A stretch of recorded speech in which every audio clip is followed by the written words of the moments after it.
सती की तपस्या से संतुष्ट देवताओं का कैलाश में जाकर भगवान शिव का स्तवन करना। ब्रह्मा जी कहते हैं, नारद, एक दिन मैंने तुम्हारे साथ जाकर पिता के पास खड़ी हुई सती को देखा। वह तीनों लोगों की सारभूता सुंदरी थी। उसके पिता ने मुझे नमस्कार करके तुम्हारा भी सत्कार किया। यह देख लोक लीला का अनुसरण करने वाली सती ने भक्ति और प्रसन्नता के साथ मुझको, बैठो कथा सुनो, एक बैठ कथा सुन लेते हैं। मुझको और तुमको भी प्रणाम किया। नारद तदंतर सती को और देखते हुए हम और तुम दक्ष के दिए हुए शुभ आसन पर बैठ गए। तत्पश्चात मैंने उस विनयशीला बालिका से कहा, सती, जो केवल तुम्हें ही चाहती है और तुम्हारे मन में ही भी एकमात्र जिनकी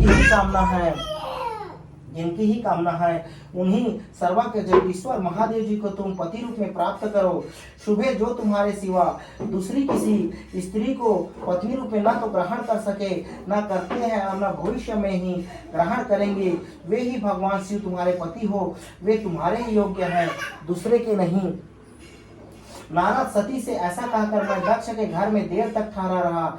फिर उनसे विदा ले और तुम दोनों अपने अपने स्थान को चले आए। मेरी बात को सुनकर दक्ष को बड़ी प्रसन्नता हुई। उनकी सारी मानसिक चिंता दूर हो गई और उन्होंने अपनी पुत्री को परमेश्वरी समझकर गोद में उठा लिया। इस प्रकार कुमारोचित सुंदर लीला विहारों से सुशोभित होती हुई भक्त वत्सला सती, जो स्वेच्छा से मानव रूप धारण करके प्रकट हुई थी, कौमारावस्था पाकर गई बाल्यावस्था बिताकर किंचित युवावस्था को प्राप्त हुई। सती अत्यंत तेज एवं शोभा से संपन्न हो संपूर्ण अंगों से मनोहर दिखाई देने लगी। लोकेश दक्ष ने देखा कि सती के शरीर में युवावस्था के लक्षण प्रकट होने लगे। तब उनके मन में यह चिंता हुई कि मैं महादेव जी के साथ इनका विवाह कैसे करूं। सती स्वयं भी महादेव जी को पाने की प्रतिदिन अभिलक्षणा करती थी। अतः पिता के मनोभाव को समझकर वे माता के निकट गई। विशाल बुद्धि वाली सती रूपिणी परमेश्वरी शिवा ने अपने माता वारिणी से भगवान शंकर की प्रसन्नता के निमित्त तपस्या करने के लिए आज्ञा मांगी। माता जी की आज्ञा मिल गई। अतः दृढ़तापूर्वक व्रत का पालन करने वाली सती ने महेश्वर को पति रूप में प्राप्त करने के लिए अपने घर पर ही उनकी आराधना प्रारंभ की। आश्विन मास में नंदा प्रतिपदा, षष्ठी और एकादशी तिथियों में उन्होंने भक्ति पूर्वक गुड़ भात और नमक चढ़ाकर भगवान शिव का पूजन किया और उन्हें नमस्कार करके उसी नियम के साथ उस मास को व्यतीत किया। कार्तिक मास की चतुर्दशी को सजा कर रखे हुए माल फूलों और सीखों परमेश्वर शिव की आराधना करके निरंतर उनका चिंतन करने लगी। मार्गशीर्ष मास के कृष्ण पक्ष की अष्टमी तिथि को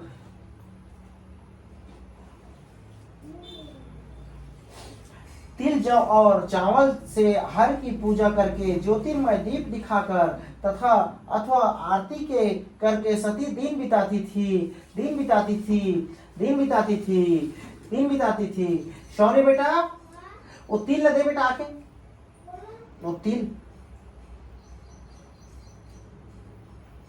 वो देखो गिलास है ना, वो देख पीतल कटोरी पर अंदर में देख, अगरबत्ती के अंदर हाथ और वो पन्नी में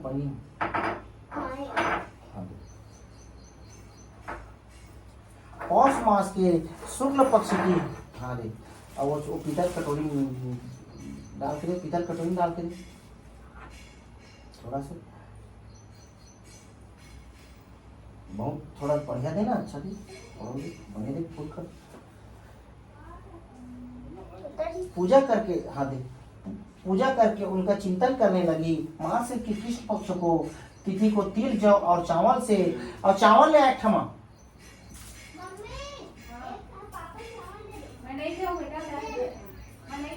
जय भगवान हो सका। जय भगवान, जय भगवान, जय भगवान, जय भगवान, जय भगवान।